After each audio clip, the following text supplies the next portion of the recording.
Hello everyone. I hope all of you are in good health and doing absolutely fine. Friends, the country is passing through a very difficult phase. So contribute your might, get yourself vaccinated at the very first opportunity. I've got my first jab and I urge all of you to get your dose of vaccination if you have not already done so. Well, having said that, we all know that UPSC has shifted the preliminary examination from the month of June to the month of October. Previously, the exam was to be conducted on 27th of June, but now, as per the new dates released by UPSC, the examination will be held on 10th of October. Students, that leaves us with an extra time of 4 to 4.5 months. Now, how to utilize this time? But before I come to that, let me tell you something about the scenario at this moment. Few aspirants are confused. They do not understand what to do at this moment. Whether they should pick their main subject and start preparing that, whether they should study their optional subjects, or they should continue with the preliminary examination preparation. So there is a total bewilderment, confusion, and quandary in their minds. While on the other end of the spectrum, there are few students who are extremely happy by this announcement. क्योंकि उनको ये लग रहा है कि 4-4.5 महीने और ज़्यादा मिल गए preliminary examination के लिए prepare करने को. But let me tell you friends, that ये वक्त सिर्फ आपको नहीं मिला है, ये सबको मिला है. So you are neither at a relatively advantageous nor at any relatively disadvantageous position. Further, good aspirants will not hold such a myopic vision with respect to the examination. Because see friends, the preliminary examination is just a screening test. It only separates the best from the rest. It only ensures that whether you will write the mains examination or not. It is your performance in the mains written examination as well as in the personality test that will determine whether you will get selected into your preferred choice of service or not, or whether you will get the rank or your choice preferred cadre or not. So mains is the real game. Do you understand that? So good students will also utilize this time period, which they have suddenly got, to sharpen their skills with respect to the mains examination. तो क्या करें mains से related? क्या पढ़ें? GS1 पढ़ें, 2 पढ़ें, 3 पढ़ें, 4 पढ़ें, ऑप्शनल पढ़ें या ऐसे की तैयारी करें? क्या करें? Let me tell you one thing. Again, if you pick GS paper 1, 2 and 3, you are going wrong. Why am I saying so? Because in GS paper 1, 2, 3, if you look at the syllabus, there's a lot of overlap with the preliminary examination syllabus. And because of this, it is very possible to enrich your content in GS paper 1, 2 and 3 even after the preliminary examination. But if you look at the syllabus of GS paper 4, it is totally different, has no overlapping part with respect to the preliminary syllabus. कई सारे aspirants क्या करते हैं? वो GS paper 4 को push करते रहते हैं, ethics को push करते रहते हैं कि नहीं पढ़ेंगे, अभी नहीं करेंगे. And after the preliminary examination, they suddenly pick up GS paper 4 and they are totally panic-stricken at that moment.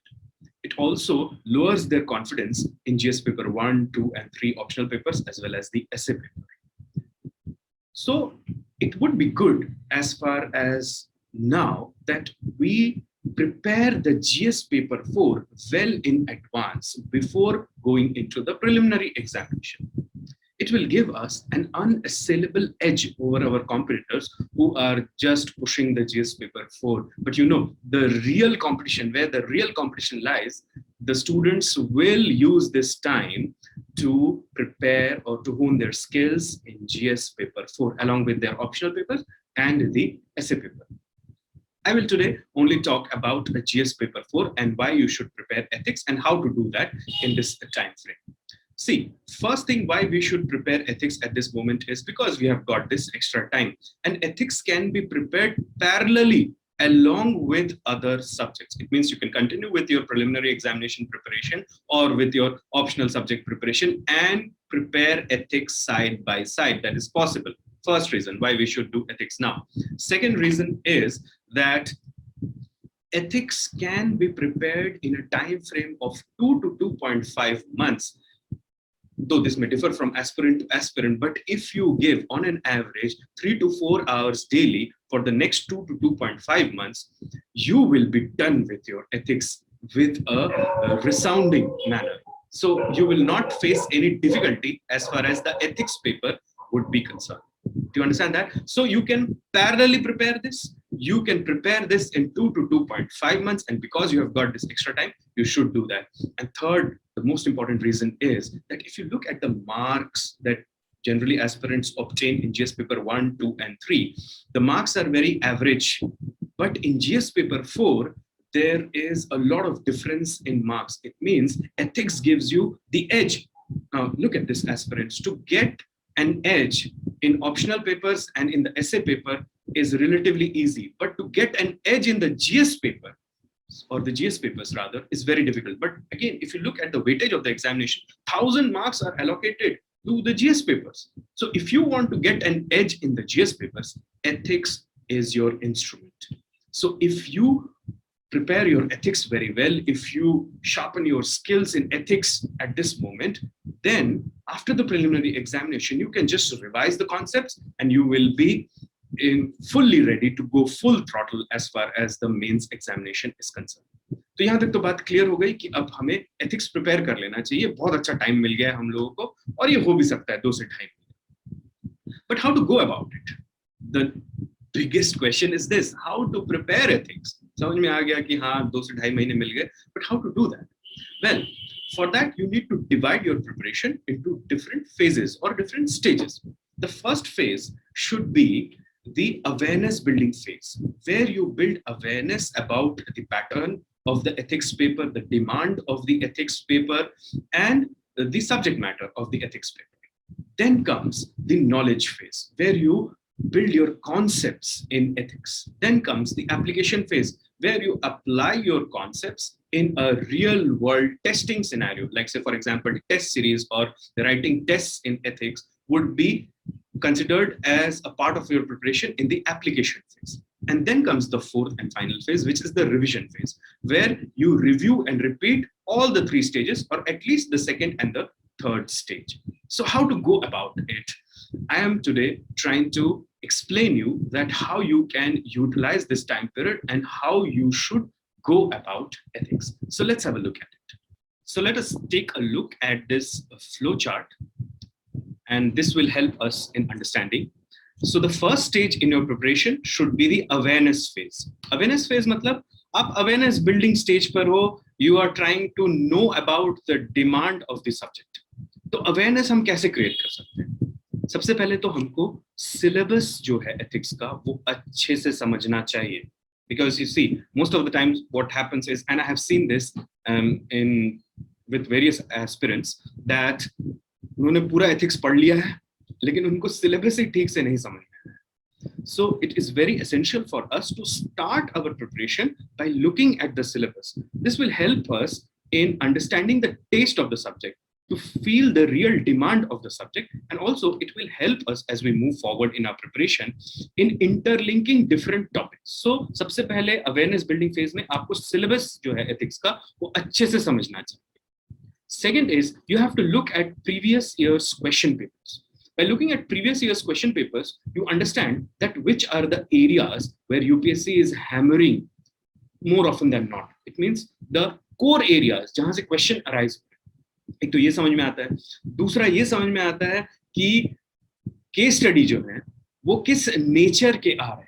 Because you see, case study is all about the application of your theoretical knowledge that you obtain from your first 7 units. Because the 8th unit is all about case studies based on above issues. So previous year's question paper जब आप देखते हो तो आपको examination pattern पता लगता है. Like say for example, till 2017 14 questions आते थे ethics में, but 2018 से अब 12 questions आने लग गए. शुरू के 5 questions 2 हिस्सों में टूटे होते हैं. You have part A and part B. 6th question has 3 parts, part A, B, C. So that makes total 13 theoretical questions and 6 case study questions. So total 19 questions. In other GS papers, you have to attempt 20 questions. But here the number is 19, but do not get misled by it because there are case studies. So in fact, it is more challenging when compared to GS paper 1, 2, and 3. And that's why, because the aspirants do not have awareness about the pattern of the examination, the demand of the examination, or the syllabus of the paper, they suffer in their preparation. So, pehla stage yahi hona chahiye, that you build awareness about it. I'll talk few things today with respect to how you can build this awareness. Then comes the knowledge phase. Knowledge phase is where you are aware of the subject, you are aware of the demand of the examination. Now you are preparing the content for it. Means you are building your concepts. ये concept building phase बहुत critical phase है. इस वक्त अगर आपने गलत concept पढ़ा या कोई concept नहीं पढ़ा, then definitely you will suffer in your application phase. जब आपको टेस्ट लिखना होगा या आपको केस स्टडी सॉल्व करना होगा, तब आप बहुत सफर करेंगे अगर आपने कॉन्सेप्ट्स को ठीक तरीके से नहीं समझा. Do you understand that? So this phase is very critical. If you ask me that after the awareness building phase, because I hold that one as the most important phase, after that, which is the most critical phase, I'll say it is the knowledge phase. Because if the awareness building phase and the knowledge phase is fully, you can say, addressed, then application and revision becomes very easy. Knowledge आप कैसे create कर सकते हो? आप classes कर सकते हो ethics के इस वक्त अगर आपने नहीं किए हैं. So in that way within a time frame under an expert guidance you can very easily prepare your ethics subject matter or concepts. The second is by doing self-study, where you read some standard books, standard material, and you build your concepts. Well, if you ask me that if suppose you are naive in ethics, मतलब आपको ABCD भी नहीं मालूम ethics का, so you should go for a good mix of both.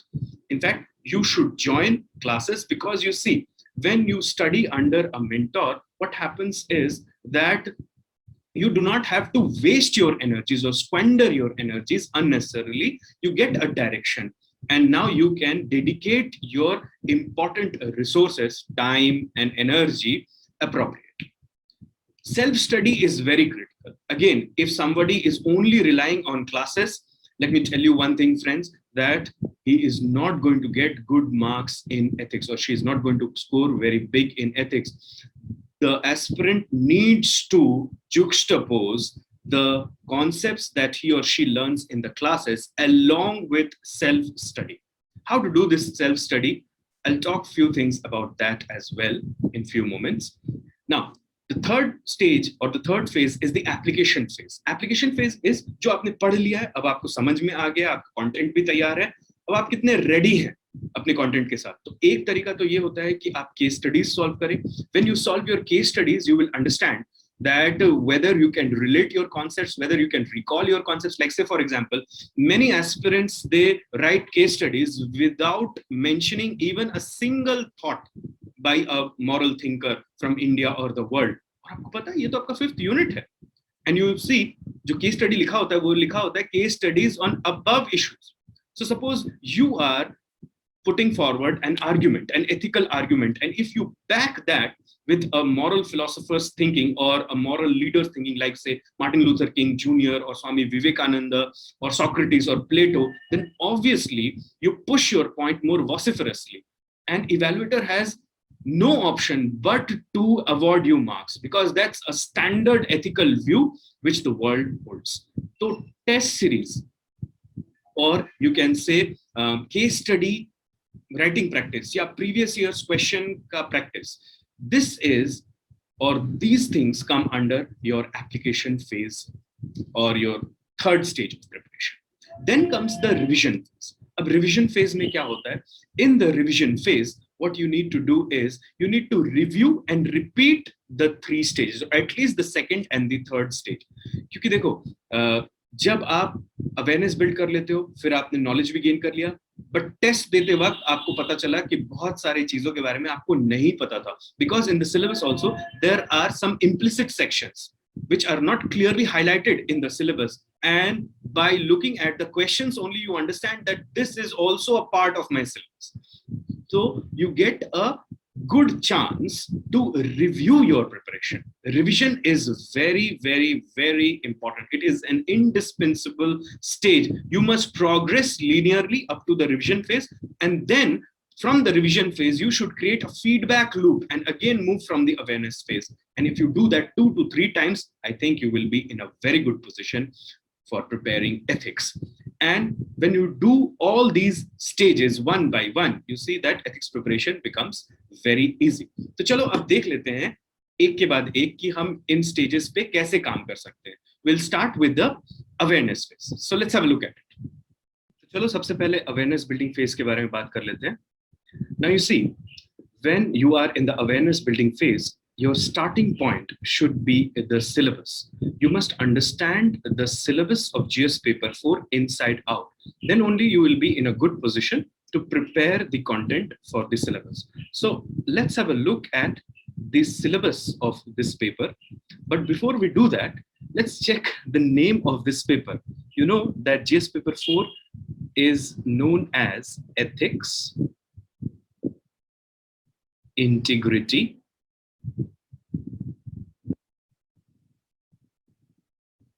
and Aptitude. That's the name of GS paper 4. Big cheese. That this name does not reflect the true subject matter or the demand of the GS paper 4. Why am I saying so? Attitude kahan hai? Where is emotional intelligence? What about moral thinkers? Where is probity in governance?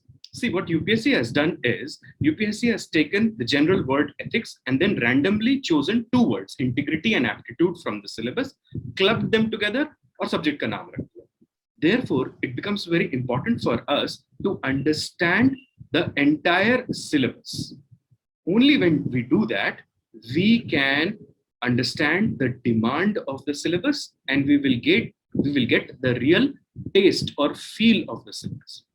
और जब तक आपको syllabus नहीं समझ में आया है, you are not on the right track as far as your ethics preparation is concerned. So today, here in this video, we will briefly talk about the different sections of the syllabus. So starting with the first unit, it is known as Ethics and Human Interface.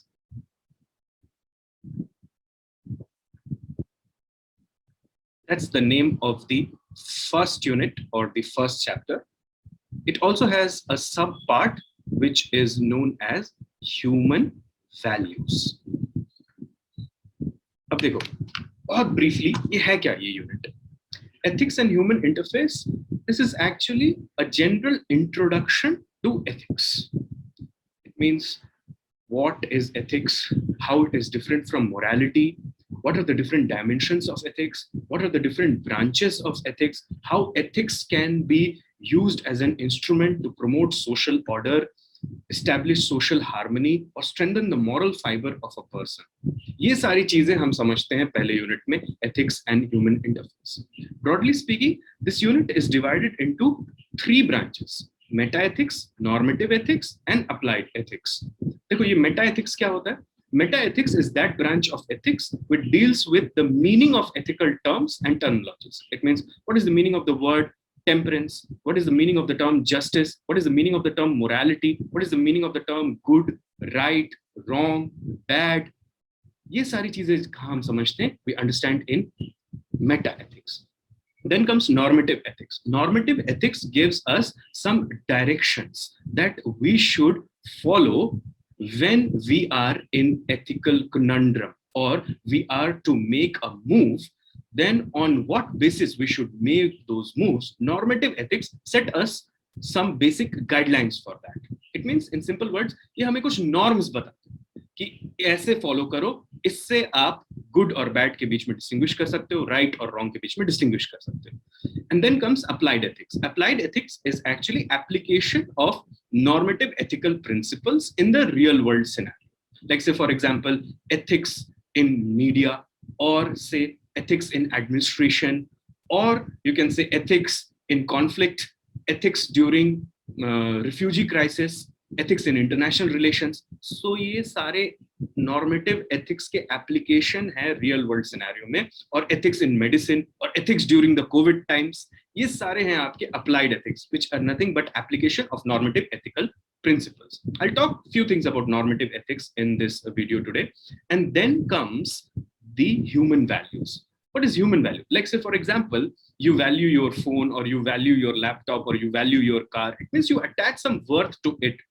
Now that worth can be monetary worth, or that worth can be moral worth. यहाँ पे human values का मतलब वो है that those things which human beings attach worth to in the moral sense. Like say, for example, justice is a value. Similarly, courage is a value because there is some moral worth associated with it.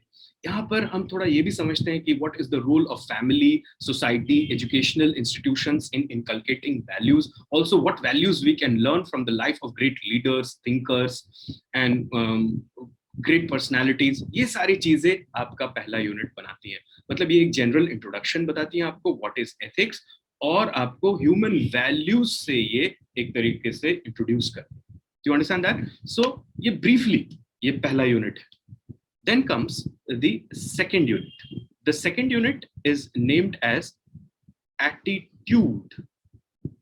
Now you see, attitude simply means that what kind of feelings get generated in your heart when you look at a particular person, event, or a particular proposition, particular place, etc. Like say for example, किसी को cricket पसंद है, तो अगर कहीं cricket का match चल रहा है तो वो सड़क पे भी खड़ा हो जाएगा, वो देखने लगेगा क्रिकेट का match, because he has a positive attitude towards cricket.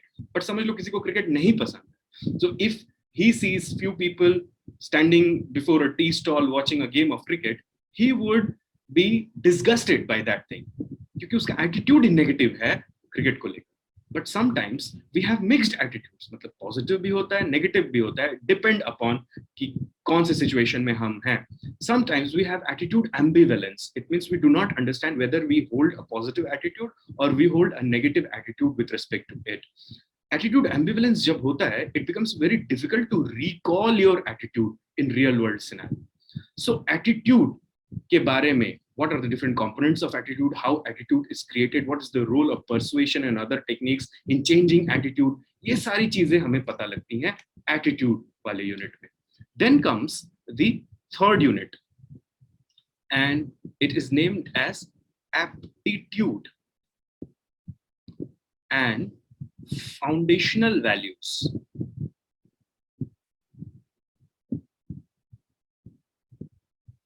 Values in civil services or foundational values for civil servants, जैसा बोलना है बोल लो. Aptitude का मतलब होता है it's your inherent talent.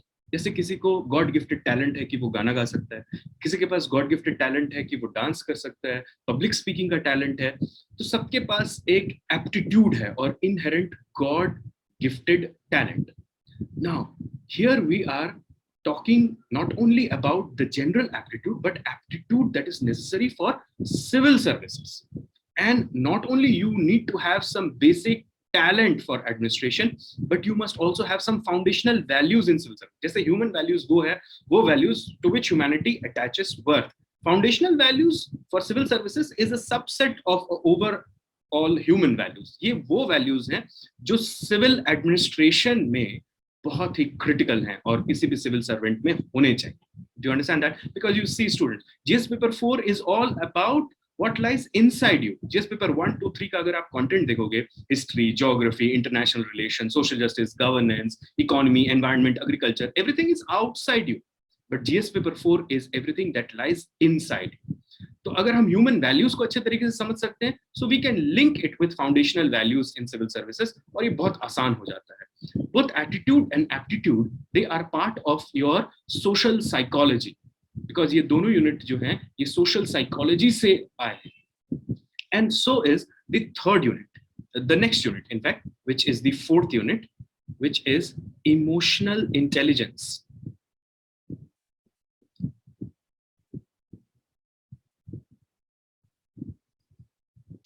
Now you see, there are different kinds of intelligence, but one among them is emotional intelligence. What is emotional intelligence, or what do we mean by emotionally intelligent person? It means a person who can understand his emotions, he can understand the emotion of others, he can also balance his emotions, he can manage his emotions, he can also persuade others to manage their emotions.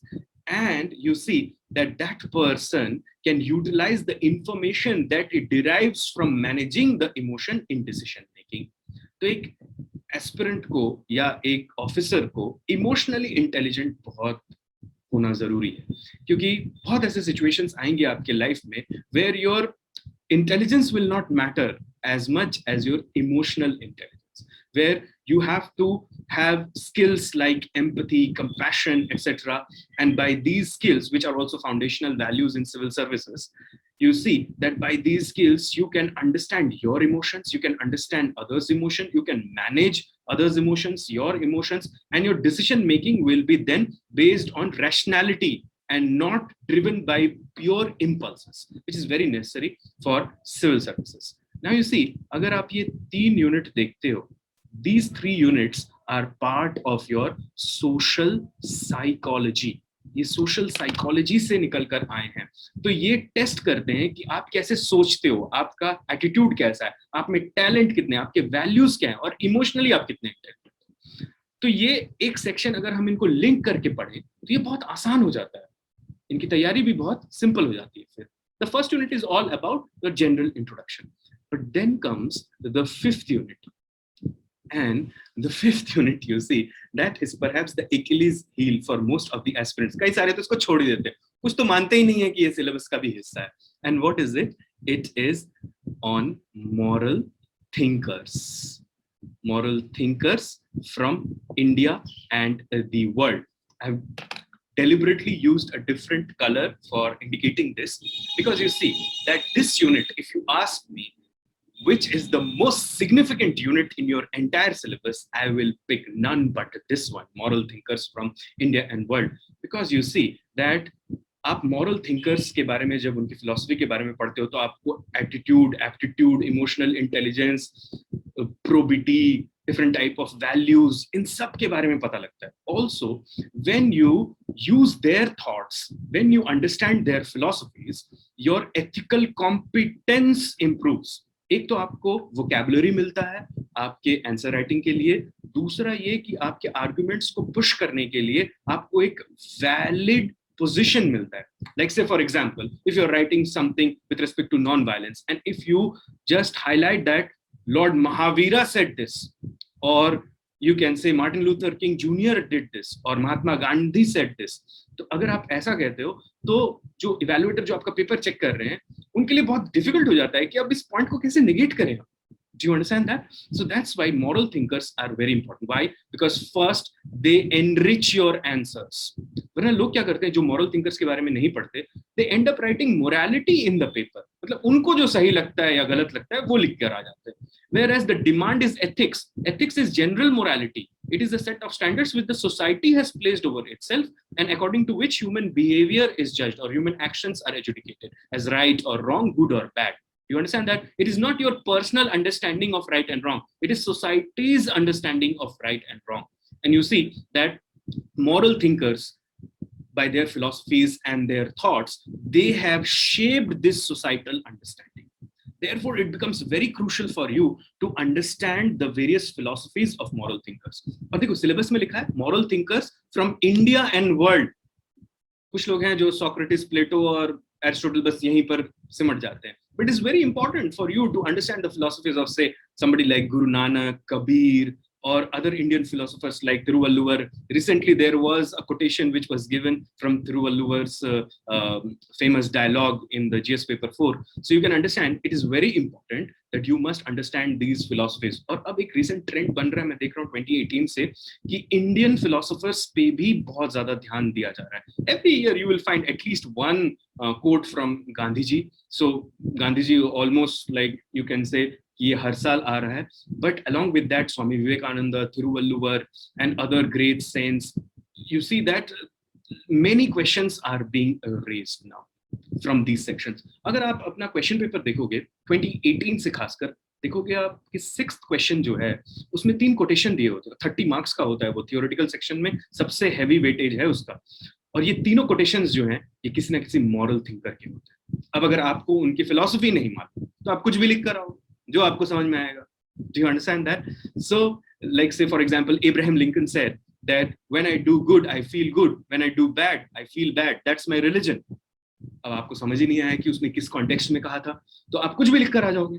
Do you understand that? So it becomes very important for us that we learn these philosophies. ये हमको help करते हैं case studies में भी, क्योंकि case study में अगर आपने एक आर्ग्यूमेंट लिखा और उसको आपने बैक कर दिया, समझ लो सोक्रेटिस के आर्ग्यूमेंट से, या जॉन स्टुअर्ट मिल्स के आर्ग्यूमेंट से, या समझ लो जेरेमी बेंथम, या समझ लो आपने जॉन रॉल्स के थ्योरी ऑफ जस्टिस से उसको डिफेंड कर दिया, या समझ लो कोलबर्ग स्टेजेस ऑफ डेवलपमेंट से आपने वो कर दिया, या कैरल गिलिगन्स के फेमिनिस्ट एथिक्स से आपने उसको जोड़ दिया, तो ये एक इवैल्यूएटर पे बहुत अच्छा इंप्रेशन क्रिएट करता है. और most of the aspirants they lag in this area, इसलिए वो सिर्फ कितना भी पढ़ लें एथिक्स, उनके एथिक्स के आंसर राइटिंग में वो निखार नहीं होता. You understand that? So that is very important why we need to understand this fifth unit very well, moral thinkers.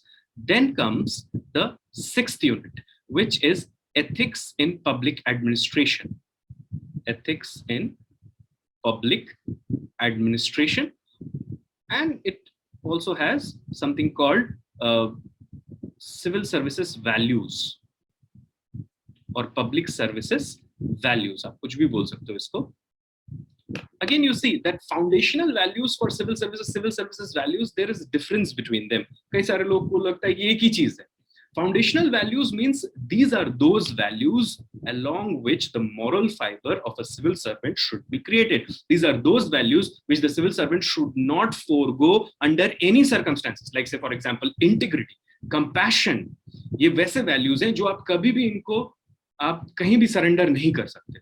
Civil services values they are superficial values over these foundational values. They are also very crucial for the functioning of civil services, but they are built around the foundational values. Do you understand that? And that's why civil services values, they are a natural progression over the foundational values. They are more specific in nature, whereas foundational values have greater universal acceptance. Civil services value, they change from country to country, and as the nature of bureaucracy differs, these values also change with them. Ethics in public administration is nothing but application of ethics for public administration. As simple as that. तो इसमें अगर आप देखोगे कि एक बहुत अच्छा mark scoring area है ये unit. Especially those who have pub-ad optional, they really cherish the idea of questions arising from these units, this unit and the next one, which is probity in governance. But आप देखो कि अगर आपका pub-ad नहीं है, फिर भी देखोगे कि ये this is mostly asking ethics. So you do not have to go into the intricacies of law or administration as such, but the ethical dimensions or the ethical underpinnings under that. यहाँ पे भी अगर आप देखोगे कई सारे models हैं, कई सारे थ्योरीज हैं, जिससे आपको पता लगता है that how you can develop ethics in administration. तो ये यूनिट भी बहुत क्रूशल हो जाता है यहाँ पे. It is all about application of ethics in public administration और सिविल एडमिनिस्ट्रेशन. कंट्री को चलाने के लिए कैसे एथिक्स चाहिए. Clear? Then comes the seventh unit, which is probity in governance.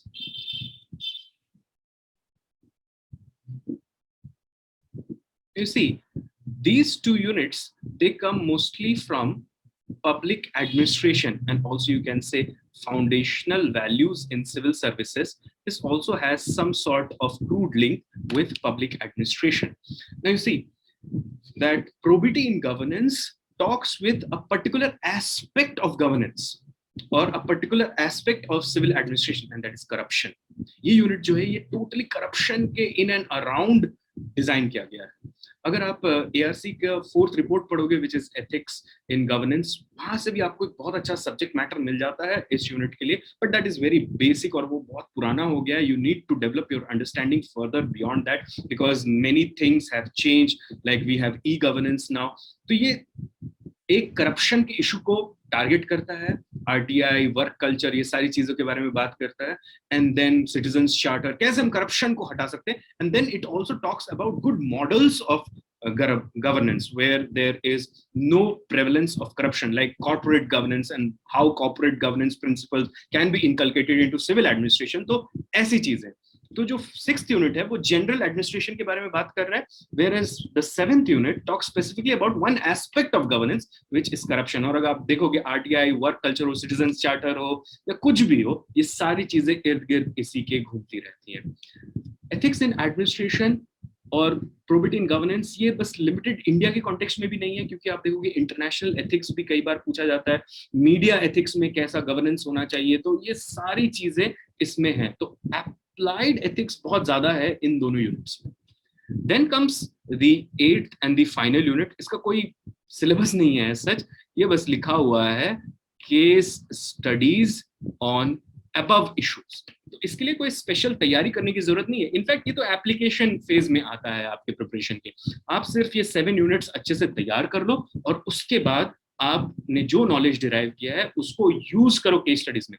Like से फॉर एग्जांपल, अगर आप देखोगे कि केस स्टडीज जो हैं वो मोस्टली, जो केस स्टडीज हैं they are mostly created out of 6th unit and 7th unit. और कुछ आप देखोगे it is also created out of foundational values in civil services, integrity से रिलेटेड कुछ आ गया, कंपैशन से रिलेटेड आ गया, ऑब्जेक्टिविटी, नॉन पार्टिसनशिप, ऐसे टाइप के कुछ आ गए। सो ऑलवेज अगर आप देखोगे कई बार केस स्टडीज जब एस्पिरेंट्स लिखते भी हैं, and mentors also this that you have to highlight the values, the ethical paradoxes, the dilemmas, and then you should go about the stakeholders and then write your case study. ऐसा कई बार बताया जाता है, it's a natural way of addressing case study. But anyhow, देखो वैसे तो case study 6th और 7th unit से या foundational values in civil services से आता है, बट इसका मतलब ये नहीं है कि बाकी यूनिट्स का कोई रेलेवेंसी नहीं है केस स्टडी को लेकर। If you see that in many case studies your attitude is also checked, so you have to be aware of that, और अगर आप अवेयर होगे तभी आप अच्छे से उसे हैंडल कर पाओगे उस केस स्टडी को। सिमिलरली मॉरल थिंकर्स वैसे कोई डायरेक्टली नहीं पूछा जाता केस स्टडी में, but if you are aware of moral thinkers, if you are aware of different philosophies, if you are aware of different kind of ethical thoughts, you can always use those thoughts both from philosophers from India and abroad, and you can further enrich the content of your answer. You understand that? So ये एक general introduction है आपके syllabus का। ये तो आपको बिल्कुल पता होना चाहिए, this should be always in your back pocket कि ये हर यूनिट का मतलब क्या है, and then you can further go in detail of that and address the subtopics and understand in more detail what the syllabus is all about. And also, one thing that in the awareness building phase, we must also try to understand that how the question papers are designed. Again, till 2017, you would see there were 14 questions. 14 questions, out of them 8 theoretical and 6 case studies. But from 2018 onwards, and that trend has been maintained in 2019 as well as 2020 mains, the number of questions have been lowered to 12, and there are 6 theoretical questions now and 6 case study kind of questions. तो पहले हम theoretical questions की बात कर लेते हैं कि theoretical questions हैं कैसे। अब देखो कि theoretical questions first 5 questions के 2 पार्ट होते हैं, A and B। और ये क्वेश्चंस कहाँ से आ रहे हैं? ये क्वेश्चंस आ रहे हैं आपके पहले यूनिट से, ethics and human interface, human values, दूसरे यूनिट से एटीट्यूड, तीसरे यूनिट से aptitude, foundational values for civil services, और चौथे यूनिट से इमोशनल इंटेलिजेंस। सो ये जो क्वेश्चंस है जनरली ये 4 यूनिट से आ रहे हैं आपके। सो 4 यूनिट से 10 क्वेश्चन आते हैं, इतना आप एक रफली आप ये कर सकते हो। कुछ क्वेश्चंस इसमें जो है वो प्रोबिटी एंड गवर्नेंस से भी आ जाते हैं, कई बार एथिक्स इन पब्लिक एडमिनिस्ट्रेशन से भी आ जाते हैं, बट उनका जो नंबर है वो थोड़ा कम होता है क्योंकि वो ज्यादा डोमिनेट करते हैं आपकी case study. And then is your 6th question in the theoretical section, जिसके 3 हिस्से हैं, you have 3 parts of it, और ये टोटल मॉरल थिंकर्स से आ रहा है। एटलीस्ट 2018 से यही ट्रेंड बना हुआ है। अगर आप क्वेश्चन पेपर देखोगे उसमें गांधी तो हर साल पूछा जा रहा है और इंडियन स्कॉलर्स तो हैं ही। So that's why it becomes very important for us to prepare our subject in such a manner कि हमें पता होना चाहिए कि क्वेश्चन कहाँ से आ रहा है। जैसे हम एटीट्यूड ही पढ़े जा रहे हैं और हमें लग रहा है कि केस स्टडी के वक्त हम एटीट्यूड के जितना भी हमारा पास ज्ञान है हम उसे दिखा रहे हैं कि ये what are the different components of attitude, जो नहीं भी पूछा गया हम बता रहे हैं कि हमने पढ़ा है। सो therefore you see कि पहले 5 क्वेश्चन जो है जो 2 हिस्सों में टूटे हुए हैं, all 10 markers, even the 6th question all parts are 10 markers, so total 130 marks. See, first 5 questions, they are mostly from the first 4 units. Sometimes they're also from the 6th unit and the 7th unit, but the 6th question is solely from the 5th unit. That's why अब 30 number कि जैसे कहते हैं ना, आप उसे कुर्बान नहीं कर सकते, cannot sacrifice that. That is very important. These 30 marks can determine your selection. It may even determine whether you will be IAS or you will get some low rank. You understand that? So you cannot take the sixth question very lightly. अब आ जाते हैं case studies. अगर आप देखोगे case studies मैंने आपको बताया जैसे कि it is mostly out of the 6th unit, 7th unit, and sometimes from the latter half of 3rd unit. But other units do have relevance in the case study. Case study जो है वो 3 तरीके के आ रहे हैं. पहला case study तो वो है जिसमें आपको ऑप्शंस दिए होते हैं जैसे A, B, C, D, and the question paper is asking, or the question is asking that choose the most ethically correct option and give your arguments behind your choice. So ये आपको ethically choose करने को बोलते हैं या ethically negate करने को बोलते हैं. Here again you have to use moral thinkers, you have to use your knowledge in attitude, aptitude, emotional intelligence to choose a option or to negate an option. So इसलिए ये units आप देख रहे हो कितने रेलेवेंट हो जाते हैं केस स्टडी. तो ये पहला तरीके का केस स्टडी है. कई बार ये भी होता है that suggest if any other option, so as to check that how far you have moved in the ethical canvas. और कई सारे लोग होते हैं कि इसमें बहुत ही shallow टाइप का आर्ग्यूमेंट लिख के आ जाते हैं. कई बार मेरिट डिमेरिट ऐसा भी पूछा जाता है. ये एक तरीके का केस स्टडी है. The second type of case study is where no options are given to you, but ये पूछा जाता है that under these circumstances or under this circumstance or under this situation, what will you do if suppose you are the protagonist in the case study? हो सकता है case study किसी IAS officer के बारे में, तो आपको IAS ऑफिसर बना दिया जाता है क्वेश्चन में और ये पूछा जाता है कि what will you do? There you have to create the options. And you have to morally defend them or negate them by using your ethical knowledge. But जो final choice आप करते हो, वहाँ पे अगर आप moral thinkers, thoughts थोड़े use करो, तो automatically आपका choice की acceptance value बहुत बढ़ जाती है. Do you understand that? So ये दूसरे type का case study है, where you have to create the options and you have to make the most rational ethical choice. अब third type of case study जो especially 2018 से फिर ये trend भी आ गया है, जिसमें आप देखोगे जो question है वो बहुत general nature का है. उसका case study में जो लिखा हुआ है उससे कुछ खास लेना देना नहीं है. Like suppose there is a case study which talks about a particular elderly couple who is trying to get their pension and are at the mercy of the system. They are also facing corruption and discrimination. लेकिन question अगर आप पढ़ोगे तो question बहुत general होगा. Question ऐसा लिखा होगा that what are the reasons for the prevalence of corruption in India, or what are the type of problems elderly people face due to the prevalence of corruption in the administration. अब अगर ये case study ना भी हो तब भी आप इसका आंसर लिख सकते हो. बट फिर ये case study दिया क्यों हुआ है? See, UPSC does not do anything without reason. ये दिया हुआ है आपको एक अवेयरनेस क्रिएट करने के लिए कि अगर आपको नहीं पता है तो देखो इस तरीके के प्रॉब्लम्स इनको फेस हो सकते हैं. So in that light, you have to create a general answer. And here, your moral thinkers, thoughts, philosophers, ये बहुत crucial हो जाते हैं. You understand that? The major problem is कि ये सारे moral thinkers, thoughts इतने फैले हुए हैं और ये इतना wide है इनका canvas कि इनको concretize करना बहुत मुश्किल होता है. How to do that? I'll talk about it in a moment. तो ये 3 तरीके के case study आ रहे हैं. Do you understand that? So इससे आपको एक awareness create हो गई कि मेरा syllabus क्या है and questions कैसे आते हैं और case study जो है कहाँ से आ रहे हैं, किस तरीके के आ रहे हैं, जो questions हैं वो कैसे आ रहे हैं. Moral thinkers पे जैसे एक question आ ही आ रहा है तो we cannot sacrifice that unit. तो इससे आपकी preparation को एक awareness अच्छी create हो गई आपको with respect to GS paper 4. Clear? Now let us talk about the knowledge phase.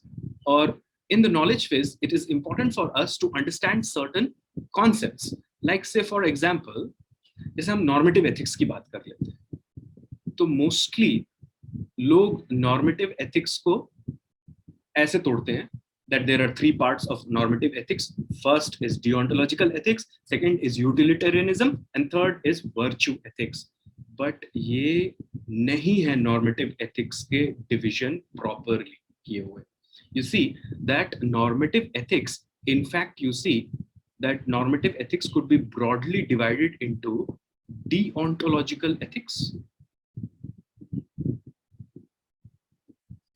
consequentialist ethics,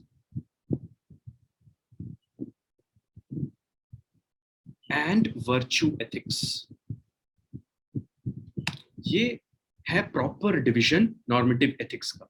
देखो, deontological ethics is a duty based ethics. Why it is duty-based ethics? Because you see, this kind of normative ethics places the morality in the action itself, irrespective of the consequences of the action. जैसे झूठ बोलना पाप है, अब भले उससे अच्छा हो या बुरा हो रहा हो, झूठ नहीं बोलना चाहिए. That is what deontological scholars will say. There is the difference between deontological ethics and teleological ethics. Teleological ethics focuses on the purpose or the outcome, whereas deontological ethics is focus on the action and not the outcome. और ये आपकी duty है कि आप वो action. That's why we are calling it deontological ethics. यहाँ पे भी क्या होता है that aspirants mostly read about Immanuel Kant.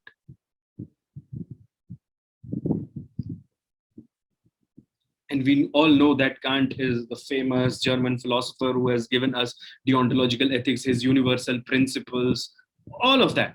But mostly aspirants do not read about W.D. Ross. Ye chhod dete hain. Now you see, W.D. Ross is also a deontological scholar. In fact, he has improved the ideas of Kant further. और आप देखोगे कि he has talked about two kinds of duties. One is the prima facie duty, and the second one is actual duties. He has also talked about the value which you should attach while you are making your choices. फिर हम deontological ethics में we do not read about deontological paradox. That what is the problem in using deontological ethics, what are the dilemmas it create. तो ये सारी चीजें हम नहीं पढ़ते. Similarly, when it comes to consequentialist ethics, mostly people are happy by reading utilitarianism. But utilitarianism is one form of consequentialist ethics. The first form of consequentialist ethics is ethical egoism. Then is ethical, that's the second form, ethical altruism. And then come utilitarianism. You see, what is ethical egoism? और ये तीनों ethical है. Let me tell you one thing. They are all focusing on consequences. So consequentialist ethics or in consequentialism, the focus is on the outcome. It is not on the action, but morality is placed on the outcome. Consequentialist ethics checks goodness or badness of the action, whereas deontological ethics hammers on rightness or wrongness. Do you understand that? So that is what is a kind of difference between deontological and teleological or consequentialist ethics. अब देखो, ethical egoism ये कहता है that the action is right to perform if the consequences of that action is good for the doer of the action more than anybody else. मतलब इससे जो कर रहा है action, उसको अगर फायदा मिलता है तो ये action सही है. Like say for example, preparing for civil services and you get a good job, a good place in the society, so it is ethically correct to prepare for civil services. So you can see the word here, egoism. It means it is self-centered, but it is ethical. Ethical egoism is derived from rational egoism. So before understanding ethical egoism, we must understand rational egoism, and we must study scholars like Ayn Rand and how she has said that it is ethical and rational to be egoist. Do you understand that? अब ये हम पढ़े ही नहीं है कभी, तो हम कैसे उसको यूज करेंगे अपने आंसर राइटिंग में? Then comes ethical altruism. Ethical altruism mostly it flows from the general altruist ideas of Auguste Comte. You see, ethical altruism says that that action is good, whose consequences are good for everyone else except the doer. ये मतलब जैसे politicians नहीं कहते हैं कि whatever I am doing for the people. अब इसमें कितनी सच्चाई है वो अलग बात है. But you see that it is mostly about people's happiness at a kind of, or at a cost of self-sacrifice. Do you understand that? That is ethical altruism. It means everyone else should get benefited except the doer. So ये अगर आप देखोगे कई बार religious leaders or philanthropists, they follow this path, ethical altruism. And then comes utilitarianism. Utilitarianism says that the action has utility. तभी वो नाम पढ़ा, utilitarianism. It has utility if the consequences are good for everyone, including the person who is performing the action. Or you see, if not everyone, but then at least for the greatest number of people. You might have heard about that famous dictum, greatest good for the greatest number, or maximum happiness for the maximum number. That is utilitarianism. Utilitarianism is the basic philosophy that has guided international politics for a long period of time. और अगर आपको पता होना चाहिए कि जैसे कि Israel Palestine conflict हो रहा है, वहां पे यूटिलिटेरियनिज्म का कॉन्सेप्ट कैसे अप्लाई होता है, ये आपको पता होना चाहिए. Then only your answer writing will be at a different level. In utilitarianism also, there are two kinds of utilitarianism, mostly popular kinds of utilitarianism. One is associated with Jeremy Bentham, and the second one is associated with John Stuart Mill. And Jeremy Bentham का अगर आप पढ़ रहे हो, then you understand that he does not distinguishes between pleasures. It means he says pleasures only differ in quantity but not in quality. हो सकता है कि आपको क्रिकेट खेल के प्लेजर मिलता होगा तो मिलता होगा, मुझे बुक पढ़ के आता है, तो कोई फर्क नहीं है प्लेजर में. And everything is good that brings pleasure. Do you understand that? And that's why you see his ideas are hedonistic ideas, and that's why he has also created a calculus, जैसे कि एक scale होता है जिसके basis पे हम ये check करते हैं कि एथिकल है ये स्टेप या नहीं, and that scale is the hedonic calculus. It is created by Jeremy Bentham. तो ये आपको पता होना चाहिए. अगर आपको नहीं पता है तो फिर आप समझ लो your preparation is not properly done. And then comes John Stuart Mill. John Stuart Mill, he distinguishes between pleasure. He says that there are higher forms of pleasure and there are lower forms of pleasure, and people should always pursue higher forms of pleasure. It means he's making difference in pleasure in qualitative terms, but Jeremy Bentham only in quantitative terms. He's saying pleasure can be more or less. Mill is saying pleasure can be higher or lower forms. Do you understand that? तो ये एक major difference है दोनों के बीच में. और Mill ये कह रहे हैं that it should be a rule to follow those steps that brings higher forms of pleasure. Higher forms of pleasure are those pleasure which bring long-term pleasure and which are there, which satisfies your higher faculties. Just like mental pleasures are higher forms of pleasures than physical pleasures. Do you understand that? That's why his utilitarianism is also known as rule utilitarianism, whereas Jeremy Bentham's utilitarianism is known as act utilitarianism. So ये फर्क आपको पता होना चाहिए. Do you understand that? Similarly, when we talk about virtue ethics, let's have a look at virtue ethics. अगर हम virtue ethics की बात कर रहे हैं, virtue ethics places morality in the character of the person.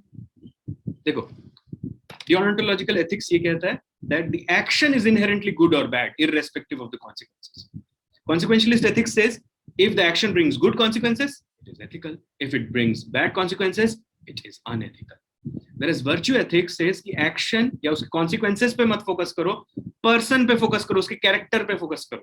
Like say for example, if Sri Ram has a certain kind of character, he's known as Purushottam, he will always do good actions. That is what is virtue ethics all about. Or virtue ethics, you see that virtue का मतलब होता है positive traits in your character. There are negative traits in your character as well, vices. So we should always develop virtues. और अगर हम virtues develop करते रहें अपने अंदर, तो morality अपने आप flow होगी हमसे. यही कहता है virtue ethics. You see, virtue ethics, major scholars are Socrates, though there are later day scholars, but briefly I am telling today. And then there is Plato, and the most celebrated of virtue ethics is Aristotle. अब Socrates के बारे में अगर आप पढ़ रहे हैं, तो you must know about the Socratic method. If you have no idea about Socratic method, you will not be able to use that concept in your answer writing. You must also be aware about the Socratic paradox. What does that mean?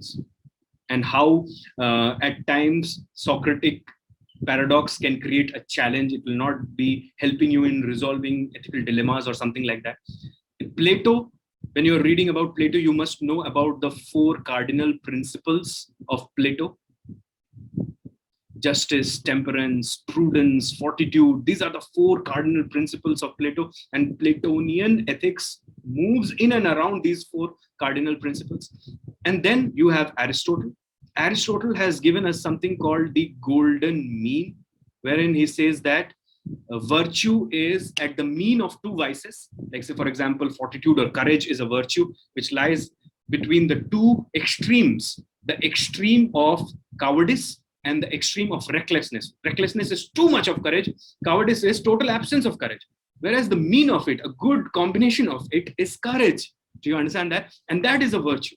So Aristotelian golden mean, अगर आप देखोगे और अगर आप इसको link कर सकते हो, you can also link that with Buddha's Madhyam Marga, where he says that you must avoid extremities. Clear? This can be very good argument to defend diplomatic relations, international ethics, ethics of war, media ethics, or general educational ethics, ethics in medicine. तो ये सारी चीजें आप देख सकते हो that the golden mean principle will help you, especially in writing case studies. तो ये आपको पता होना चाहिए.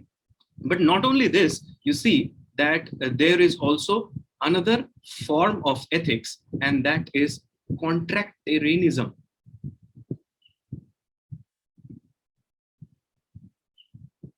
Contractarianism ethics is all moving around the concept of social contract. Simply put, it says that all the people in the society, they have signed a contract, which is, you can say, it does not exist in paper and pen, but they have, with their mutual consent, signed a contract that they will be ethical and moral. As simple as that. This mostly flows from the ideas of Thomas Hobbes. He has done great work with respect to contractarianism. Then we have John Locke, the famous scholar whose ideas had even inspired the American Revolution. Another famous scholar is Jean-Jacques Rousseau. His ideas have inspired French Revolution, American Revolution, and whatnot. Still today, we celebrate him. And then you have Joseph Pierre or Pierre Joseph Proudhon. Mostly people do not read about him, but he's very important in contractarianism. And then you have John Rawls. And it is important to understand John Rawls' original position, wheel of ignorance, theory of justice, principles of justice. In fact, John Rawls' principles of justice was asked in UPSC Civil Services Main Examination GS paper 4 few years back. Do you understand that, student? So when you are building your knowledge phase, you must build them or you build it in such a fashion that there is no loophole left. या आप कुछ कम मत पढ़ लेना या interlink करने की जो एबिलिटी है उसको मत सैक्रिफाइस कर. And for that, it is very much essential that you understand the syllabus inside out. Clear? Then comes the application phase. Application phase में आप टेस्ट सीरीज अटेंड करिए, आप टेस्ट लिखिए खुद से, प्रीवियस ईयर्स क्वेश्चन सॉल्व करिए, case study लिखिए, जितना हो सके लिखिए, केस स्टडी प्रैक्टिस करिए अपने आप से. तो इससे आपको आपने जो भी नॉलेज बिल्ड किया है वो आपको समझ में आ जाएगा. जैसे कि आप अगर एक केस स्टडी लिख रहे हैं, वहाँ पे नॉर्मेटिव एथिक्स के सारे प्रिंसिपल्स अलॉन्ग विद कॉन्ट्रैक्टेरियनिज्म अगर आपने यूज कर लिया, then you will understand, you will be in a great position to handle this paper. Clear? So that is all about the different phases. और finally आपको पता है रिवीजन फेज, वहां पे आप फिर रिवाइज करते हो, आपको फीडबैक लूप मिलता है, आपको समझ में आता है कि कहाँ आपकी कमी रह गई, आप फिर से उसे शुरू करते हो. तो अगर हम ऐसे फेजेस वाइज चले, then ethics preparation will become a real fun. Clear? So you see, students, that is what you need to do.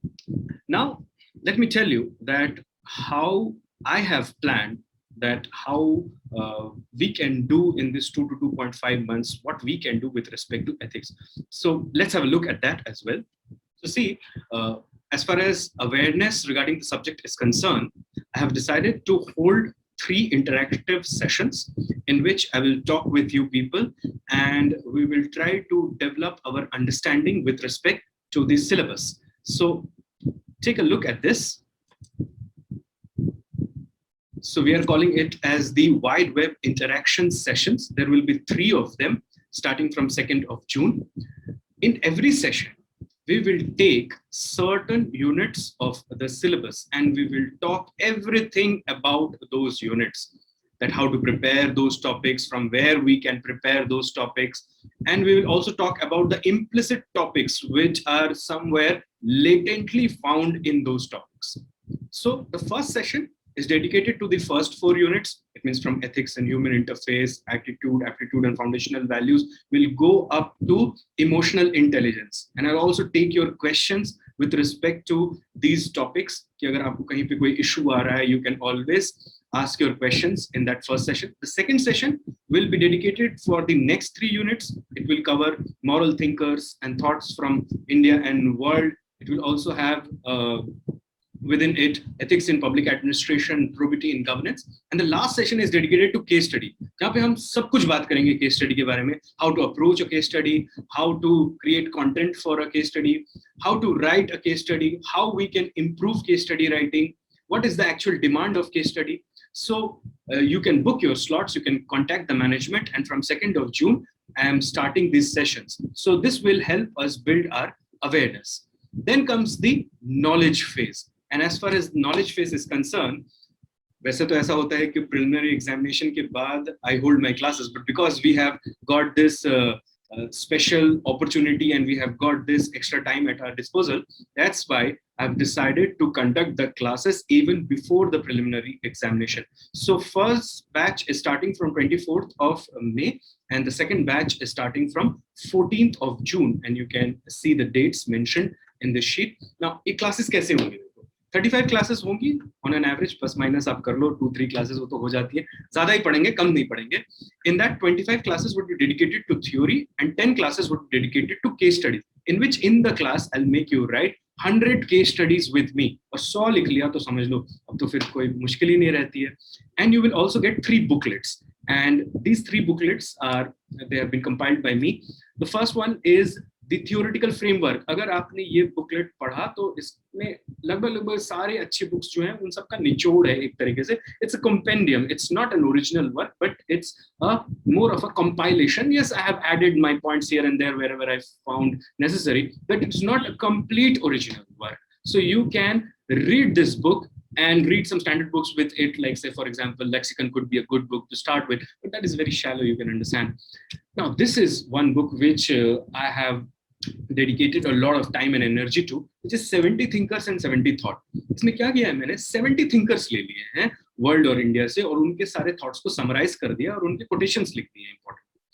अब वही कोटेशंस आप देखोगे वो एग्जामिनेशन में भी कई सारे आए हुए हैं. So what is important for this is, पतली सी बुक है, अगर आप इसको रिवाइज करोगे और ये पढ़ोगे, this is I think this is available under the course, so you'll get it. So if you just revise the concepts under that are given in this book in very you can say concised manner, you will be able to use those concepts very freely while writing case studies and while writing your answers. So ये 70 thinkers 70 thoughts, it is very popular also among aspirants, mostly for this reason कि यहाँ पे सारे moral thinkers का निचोड़ मिल जाता है और आप यूज कर सकते हो एक्चुअली उनके आइडियाज को. And then there is a case study practice booklet where you have a set of case studies जिसपे आप अपना self practice कर सकते हो and you can improve that. So 24th of May is the first batch and 14th of June is the second batch. Contact the management for further details. And then for the application phase, और जो classes कर चुके हैं मेरे से या कहीं और भी किया होगा क्लासेस, या वैसे भी एथिक्स जिनका तैयार, जिनको लगता है कि अब हमको एप्लीकेशन करना चाहिए अपनी नॉलेज का, they can go directly for the test series और they can also do some personal writing. It's not necessary that you do always test series, but test series will be good because you get competitive environment. आपको ये भी पता लगेगा where you stand with respect to your competitors. So what I have thought of that we will have 11 tests. The duration of this test series would be 2 months roughly, approximately, plus minus 5-10 days you can say. There will be 7 sectional tests. Her unit पे 7 units हैं, case study को मैं include नहीं कर रहा हूँ. 7 units पे एक सेक्शनल टेस्ट होगा, डिटेल्ड टेस्ट होगा, प्लस केस स्टडी तो हर यूनिट में होगा, plus finally you will have 4 mock test. Also, let me tell you this, that in the classes we already have 4 tests, and these 4 tests are different from the tests that are the mock tests which are there in the test series. There you have 3 sectional tests, इसमें 2 theoretical है, एक case study और एक finally mock है. वो तो आपको general course है, वो बहुत basic type का test है, but these tests are more of a, you can say, graduated level tests, और ये ज्यादा अंडरस्टैंडिंग और ज्यादा एप्लीकेशन आपकी तरफ से डिमांड करता है. So 4 mock test. In this test, you will get model answers, and for case studies, I'll give you model hints, because जब हम discuss करेंगे case study के बारे में, obviously you will not require so much of a writing for it, rather than direction how to write the case studies. And I will also hold interactive sessions after every test where we will discuss the question paper. I'll also take your question. So 24th of May is the first batch date for a test series, and there will be other batches. You can contact the management. I'm not very much versed with the dates that from when the other test series batches are starting, but this is what I have been informed so far. So 24th May से आपको पहला batch आपका शुरू हो रहा है. See, what is our aim? Our aim is to score 125 plus in ethics. Now see, friends, that if you get 500 marks in GS, सुनने में बड़ा अच्छा लग रहा है, 500 marks in GS, आपको फिर IAS बनने से कोई रोक नहीं सकता. But 500 marks means 125 marks in every paper. वो आपको पता है थोड़ा मुश्किल हो जाता है GS पेपर 2 में, कई बार GS पेपर 1 में भी थोड़ा मुश्किल हो जाता है because of history and all, जिसमें थोड़े marks कम हो जाते हैं. But in ethics, you see, students have scored even up to 55% marks. So 450 500 marks is possible in the mains examination in GS. Toppers ko wo marks mile hue. You understand that? And if you look one thing, one commonality in all their marks, you will see that they have scored very well in ethics. 125 plus is possible in ethics, and some of my students have done it, and I see no reason why you cannot do it. So I'm looking forward for a meaningful engagement with you people all, and we will prepare ethics in a holistic fashion. देखते हैं कैसे ethics में हमारे number कम रह जाते हैं. ठीक है? So all the best. Utilize this time as I've told you, and do not squander your energy, and most importantly, get yourself vaccinated if you have not already done so. Thank you very much. Have a very nice day.